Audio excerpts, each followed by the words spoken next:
Hey everyone, welcome back for another deep dive. And today we're going global.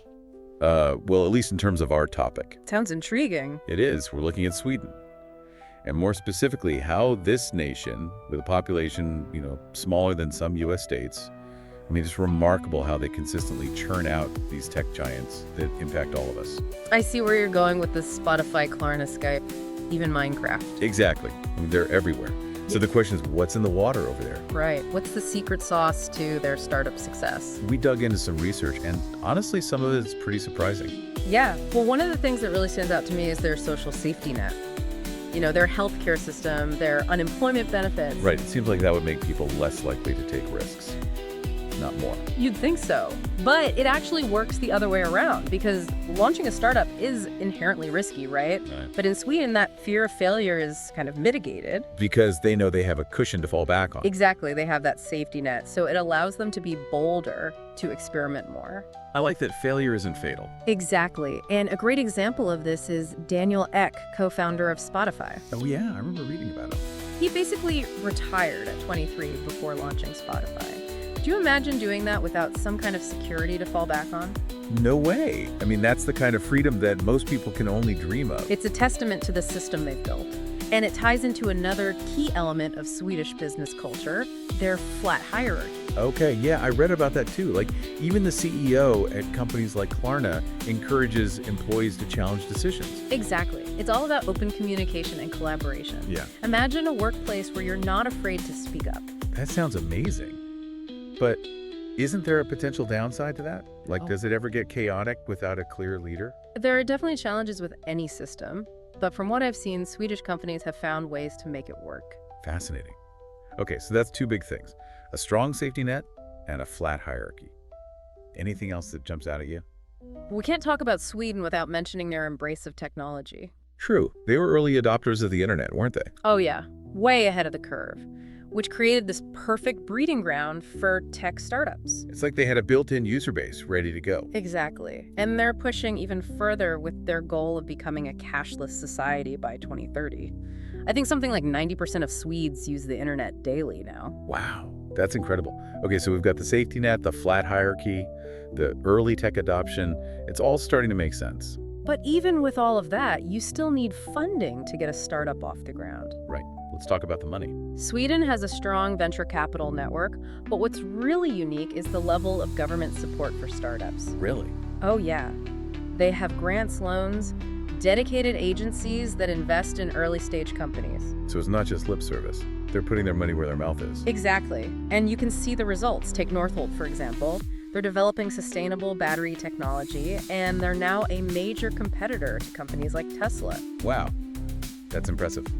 Okay, so we've got a strong social safety net, a flat hierarchy, early tech adoption, government support.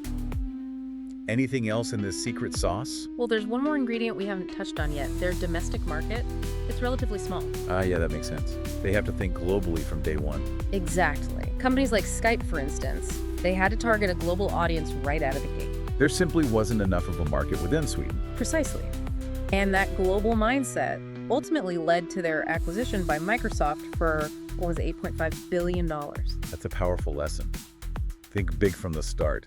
Don't limit yourself. It's a testament to their ambition and ability to compete on a world stage. It really is. Yeah. It's really amazing how they've created this environment where startups can thrive. Yeah, they've got a lot of things working in their favor. But our sources also pointed out some of the challenges that Swedish startups face. Right. No system is perfect. What are some of the hurdles they have to overcome? Well, one of the big ones is taxes. High taxes can be a real burden for businesses, especially startups. Yeah, that makes sense. And I imagine finding skilled workers is tough too. Yeah, there's definitely a shortage of tech talent in Sweden, which makes it competitive for startups to attract and retain the best people. And then there's the whole global economic situation right now. Exactly. That's always a factor for startups. Economic uncertainty can make it harder to secure funding and to plan for the future. So it's not all sunshine and roses over there. No. But even with those challenges, it seems like Sweden is adapting and looking ahead. What are some of the things they're focusing on? Well, one area that really stood out to me is their commitment to sustainability and green technology. Yeah, I was impressed by that too. It's like they're not just trying to build successful companies, They want to make a positive impact on the world. Exactly. And it seems like it's not just a trend for them. Sustainability is deeply ingrained in their culture. So it's not just about profits, it's about building a better future. Exactly. We talked about Northvolt earlier, but are there any other examples of green tech companies coming out of Sweden? Yeah, I'm really curious about that. Well, there's this company called Einride. They're developing autonomous electric trucks. Wow, sounds incredible. What's their goal? Well, they want to create a more efficient and sustainable transportation system. That's amazing. So they're really thinking outside the box. And that's what's so exciting about the Swedish startup scene. They're not afraid to tackle big problems and to come up with innovative solutions. Okay, so we've talked a lot about the factors driving Sweden's startup success. What would you say is the most important ingredient? That's a tough one. It's hard to pick just one, but I think it's the combination of the strong social safety net and that flat hierarchy. It creates this unique environment where people are encouraged to take risks and to be innovative. I love that. It's like they've created a playground for entrepreneurs. Exactly, where they can experiment and try new things without the fear of failure. And of course, we can't forget about the early adoption of technology and the strong government support. Those are crucial factors too. They've created this ecosystem where startups have the resources and infrastructure they need to succeed. And then there's that global mindset. They have to think big from day one. Right, because their domestic market is so small, they have to look beyond Sweden's borders if they want to grow. It's been fascinating to learn about all of this. I'm starting to understand why Sweden is such a powerhouse in the startup world. They've managed to create a system that really fosters innovation and entrepreneurship. And they're constantly evolving and adapting to stay ahead of the curve. So as we wrap up this deep dive into the Swedish startup scene, Okay. I want to leave our listeners with a final thought-provoking question. Okay, I'm listening. If you were starting a company today, what would you take from the Swedish model and try to apply it to your own company culture?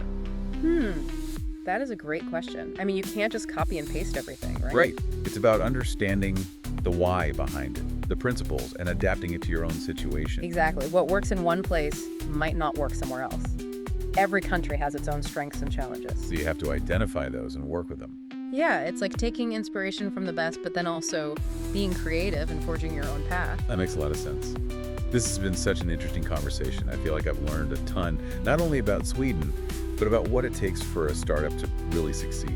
I agree. It's always fascinating to look at how different countries approach things and see what we can learn. So for all our listeners out there who are interested in startups, hopefully this has given you some food for thought. Definitely Sweden's a great example of how a small country can make a big impact. And it shows what's possible when you create an environment where people feel encouraged to innovate and collaborate. That's the key right there, creating a space where people aren't afraid to take risks and to chase their dreams. Well said. Thanks so much for joining me on this deep dive into the Swedish startup scene. We've only scratched the surface, Well, but that's a good starting point. it is.